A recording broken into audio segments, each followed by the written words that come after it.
Okay, welcome. Welcome everyone to the Anthropocene Institute's student lunch for our PAI. We do one of these every year. This is my first one. I'm so glad to have you here. Today we're going to have a short panel where we're going to talk about why we want 10 times cheaper energy, what that would do for the world. And yeah, we have a great panel to talk about this, but that's not really the interesting or the fun part of this session. The fun part of this session is what happens afterwards. We're gonna have a competitive brainstorm, okay? So this is a different kind of a birds of a feather event. We're gonna ask you guys to get in teams of 6, so if you're sitting on that table by yourself, maybe join that table that doesn't have 6. And you're gonna have half an hour to come up with a statement of what you think needs to happen in the next 10 years to put us on the road to 10 times cheaper energy. And after that, we're gonna have a debate. We're gonna go at it in this room. We're gonna question you, you're gonna question each other. And at the end, our panel here, Rachel, Larry, Carl, and Ida, who's helping us set up, will do a huddle, and there will be a winner, and there are prizes. So you want prizes, you want to win, this is a competition, it's going to be good fun. You have a task. In 30 minutes, and you get a 30-minute timer going, in 30 minutes, each of your tables will have to write a 50-word maximum statement. No more than 50 words. If it's 51 words, it doesn't count, we'll throw you out, you're out of the competition, no prizes, no fun stuff. In those 50 words, you will enunciate a big idea. It can be speculative. We're at RPAI. Speculative is not just okay, speculative is great.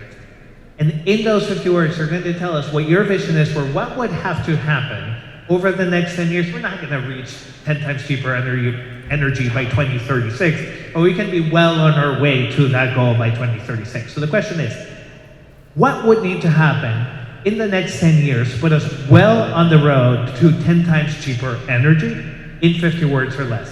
You have 30 minutes starting right now. Okay, let's go at this. So what's gonna happen now is we are going to read out these statements one by one and look at some fun images about them. And then we're gonna question you guys. Can you go to table 1? Okay, who would like to read this one out loud? You can do it. Okay. Great. Go. All right, we are table 1, team 1.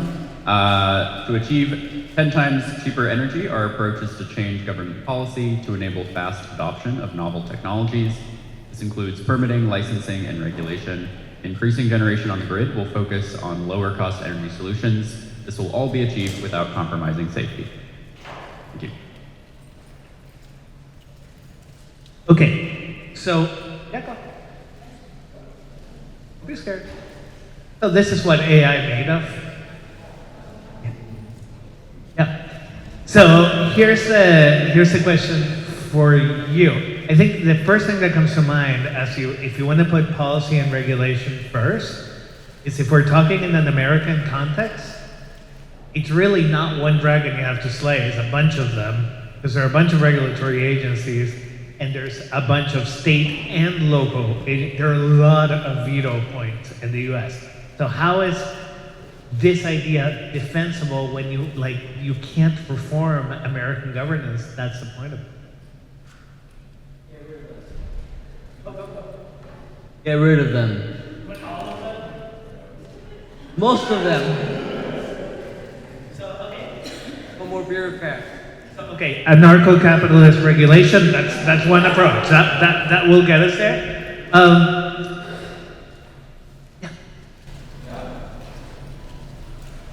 I would just say, I think part of the motivation for this statement came from this idea of implementing sort of a centralized policy. So if you had, let's say from the top down, a federal policy that incentivized this idea of making energy 10 times cheaper, I think there's an argument that can be made that would encourage industry to, find the cheapest way to do that to make energy cheaper, and you could have some sort of tiered incentive structure to enable that. I think there's a way that it could work. in a centralized fashion that would maybe subvert some of this bureaucracy. Somebody else in this table, is there something that's not been said about this idea? Come on.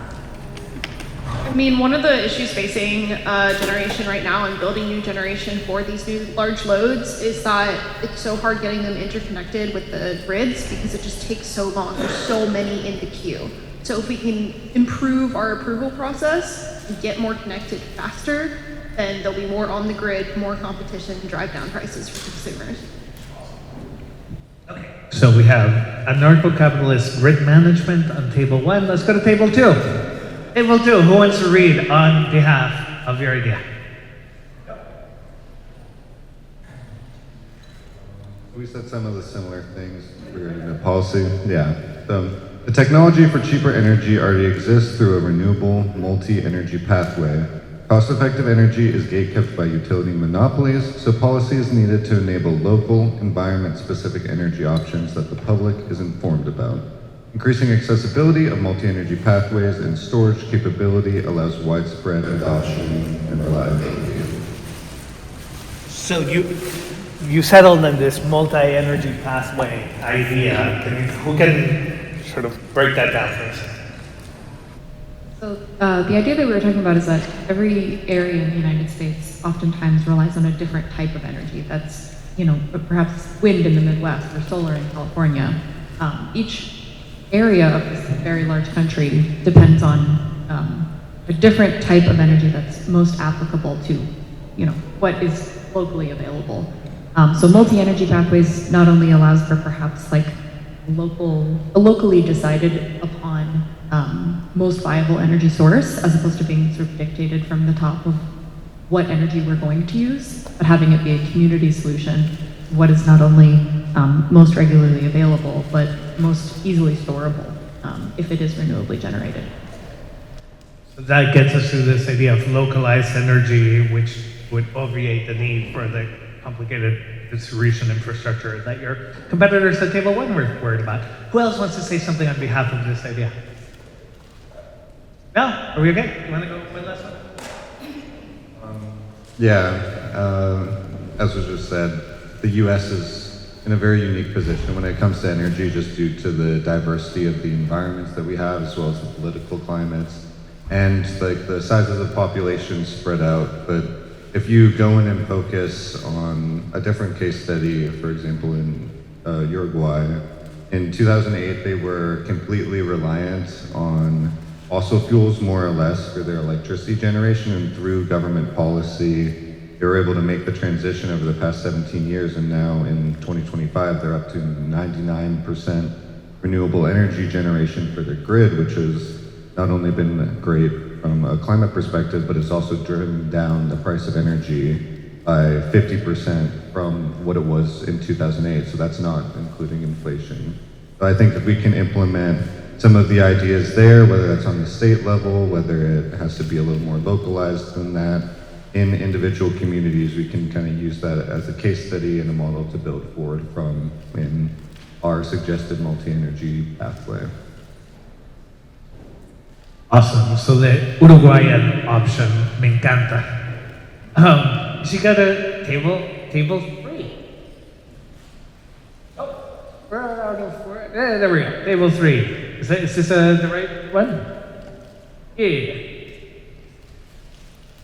Here's table 3's a plan for 10x lower cost energy, MEND, manufacturing locally to stabilize production and transportation costs.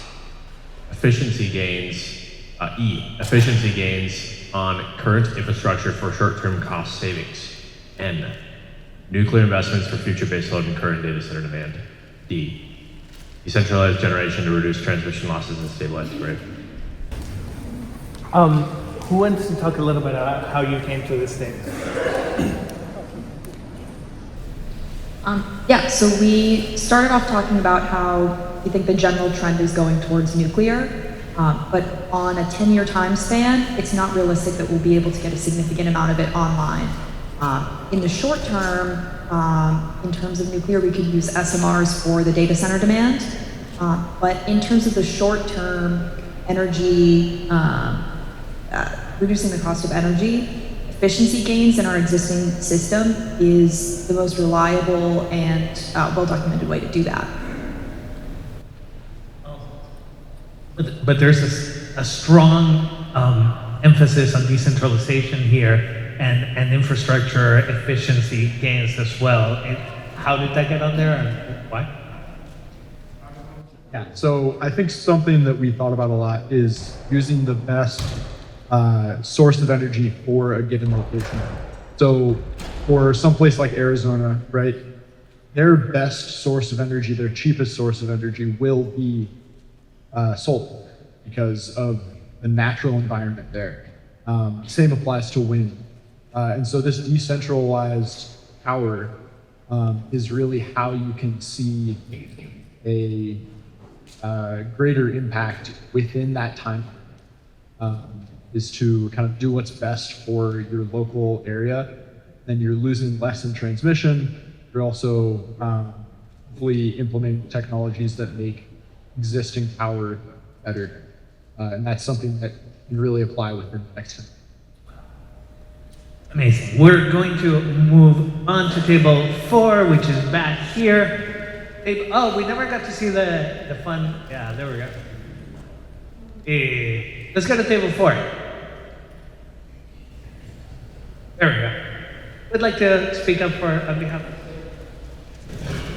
Hello. All right, table 4. We achieve 10 times cheaper power by solar and geothermal generation that plugs into long-term storage. Then, use advanced conductors for transmission. This is cascading effects at the distribution levels by incentivizing user flexibility. This is achieved with reforming regulation by co-planning for regulation and transmission. I should say generation and transmission. Okay, so permitting reform and co-planning of generation and transmission. Oh, okay, cascading effects. Let's see if we can. Yeah, there we go. Let's tell me about these cascading effects. What does that mean exactly? We can speak to that. There we're talking mostly about like demand flexibility. Like if you look at like an electricity bill right now, like some 50 to 60% of the cost of like transmission and distribution. Like we build the grid to meet peak demand, which means that most of our assets are just like sitting there most of the time not being used. Like the average utilization of the grid is like maybe like 50, 60%. What you want to do is like move demand to the hours where like demand to hours where like the grid is not used. That way you increase utilization of your assets and you drive those costs down. Like we cannot just focus on like generation alone. If you want to make energy more cheaper, you have to get generation cheaper, but also have to think about system costs and other things as well. What's not being said from this table that should be said? Come on. Have a good fun. No? Does somebody in another table have a question about this? Very sort of storage-centered approach? Yeah. Sorry, just another note on improved regulation of. Just another note on improvement of regulation of planning, generation, and transmission. Obviously, we know about the generation interconnection queue for large generators. The analysis process for the feasible generators. It's super slow, and we basically don't build transmission anymore. So we would like to kind of do this process in parallel. First, announcing transmission projects, which take much longer than generation projects do, to then gather a bunch of generators, right? Just like kind of what happened in West Texas, where a big transmission line was built, and then a bunch of generators followed, and now there's cheap electricity there, and not really high renewables penetration. So yeah, if we can follow this model everywhere in the US, I think it's a recipe for a really cheap grid, really efficient. You're slightly confusing me with that though, because you have a big emphasis on storage, but also on transmission, so you think it's not one or the other, it's both? Yes, absolutely. I mean, storage at the edge, right? Storage at the grid edge, and transmission to mobilize big electrons. Gotcha. Okay, let's go to table 5. Who wants to speak for table 5? Just as a warning, we took a very broader technological view to this question. So many systems are often thought of as capped because of losses to unused heat, but we can massively improve efficiency and capture heat to drive down costs, improve thermoelectric materials, photovoltaic systems, enhance geothermal systems, and grid optimization can make energy cheaper to generate and use. That is quite abstract, isn't it? how do we bring it down to earth? So what if we're trying to build an ARPA style program to follow up this idea, what would happen next? Who wants to take this one, Diana? On the geothermal side, for example, you could fund a company that's doing research on how to better use above ground signals on identifying below ground heat and hot dry rock and better processing seismic signals. So this sounds like you're trying to find as many efficiency sort of bottlenecks and just attacking them systematically. Is that it? Another big part of this is just that like a lot of our caps are just like thought of as like intrinsic to a system, whereas ultimately it's kind of like a materials problem. Like we just don't have good enough materials to withstand the temperatures, the materials to convert the heat directly into electricity, like thermoelectric, are like really poorly efficient. I think it was like an ARPA style program and just funding more materials innovation to like deal with thermal materials. A lot of the emphasis is often on the other types of materials itself, as electronics. So this is finding efficiency gains through material science or science surrounding materials that are systematically underinvested in. Can we say it that way? Well, it's interesting. So we have table 6 to round things out. Who would like to speak for table 6? All right, so to reduce the cost by 10 times in energy in the next 10 years, these are our ideas.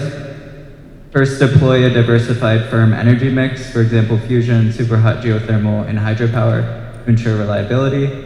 Second is to pair with superconducting transmission and decentralize microgrids to reduce losses and infrastructure costs. And third and final is to align markets via anti-monopoly regulation and phasing out hydrocarbon subsidies, accelerating competition, innovation, and capital flow to lower levelized costs of electricity. Okay, so as a matter of policy, this would seem to be the most directly applicable, maybe, of the bunch, in that this is a really a portfolio approach to the problem. I guess what's getting at me on this is anti-monopoly regulation. Who is advocating for that language, and can you defend it?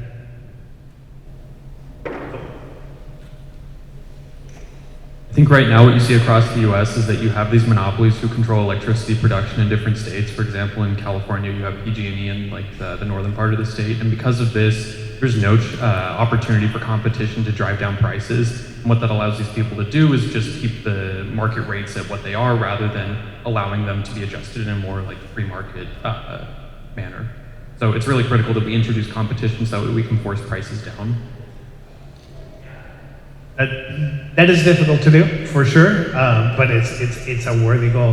What is being left unsaid from table 6? Heard of this? Are we comfortable that your discussion has been well represented here? All right. I'll just add that we focused on enhancing these power production options as well. So, for example, EGS and geothermal presents a great opportunity for worldwide deployment of additional power, as well as fusion and perhaps not in the US, but abroad, more opportunities for hydropower as well. And so in order to achieve this 10x reduction in cost, I think we'll need some of these really, I guess, audacious plans for new energy generation as well. Right, so that's really a systems approach. Interesting. Okay, so what I'd like to do now, if I can ask Larry, Rico, and Carl, is there a question you'd like to ask? Can you help me question these young people?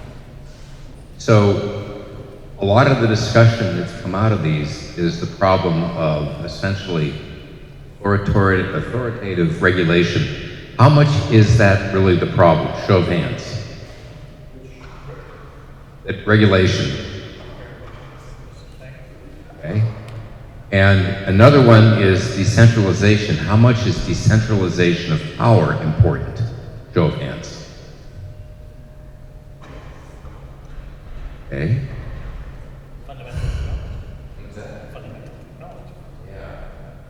So, is hydrocarbon out going forward? Show of hands. No, good point, because we're relying on it now, and Japan and Germany have both experienced what happens when you drop nuclear, and suddenly they gotta start burning oil and coal. Okay, that's a telling point. You guys are realists, all right? Is 10 years time enough time to get a 10-fold increase? Show of hands. Wow. That's kind of scary. All right. Is 20 years enough time to get 10-fold increase? How many think that 20 years is not enough time? Wow. When you say 10-fold increase what? Electrical power. Increase the amount of capacity in the grid. Yeah. Well, not the grid necessarily, but the available power. Because the available power. Because one of the points that's been made here is decentralized. So you're moving away from grid. How many think the grid should go? You want to keep your power, don't you?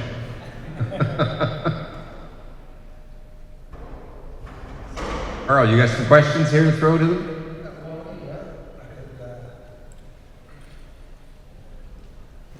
I sense a lot of frustration with federal regulatory and a lot of people doing everything they can to try to make sure they don't need the federal government to make a good decision, like going to state and regional or behind the meter, getting people to make their own power off the grid or use distributed energy.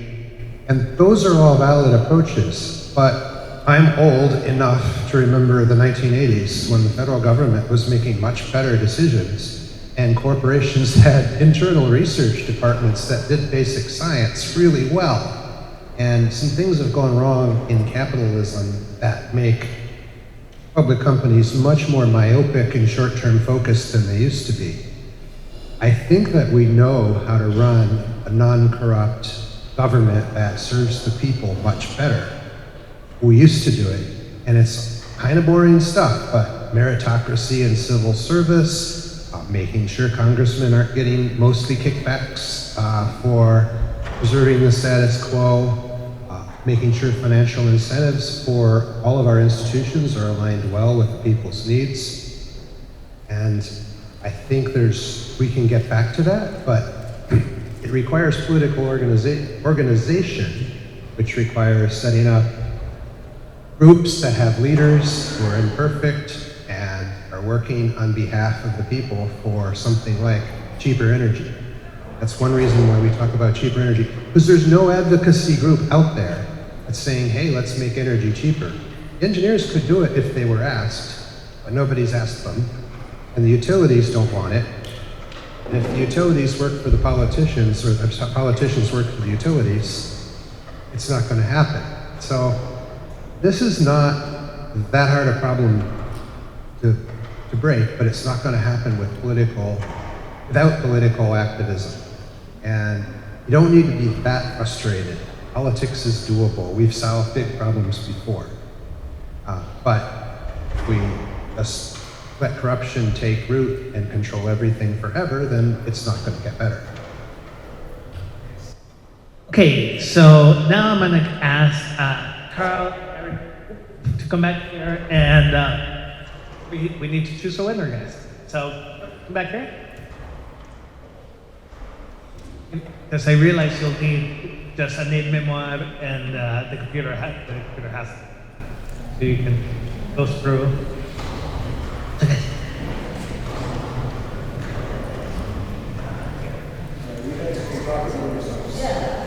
We were never here.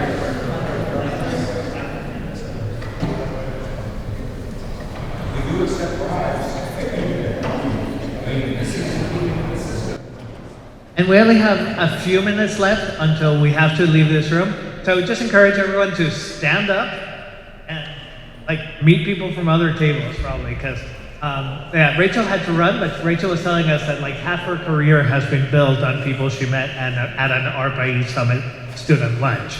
So this is like a big opportunity. Maybe you're not seeing it right now, but maybe the partner that's going to like drive your career is sitting at a different table and you better meet him right in the next 6 minutes.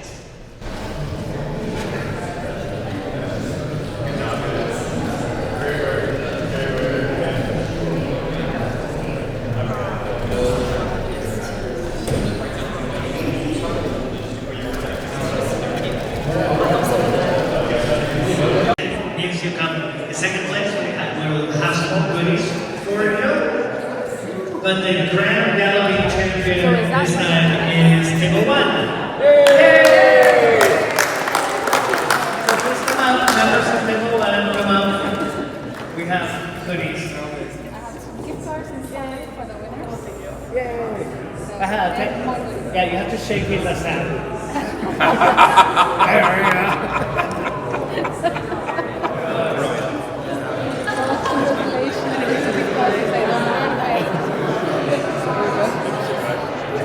Whose idea was to shake their hand? Makes it so official.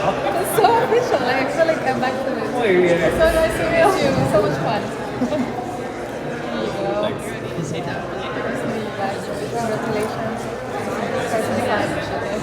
Awesome. Great.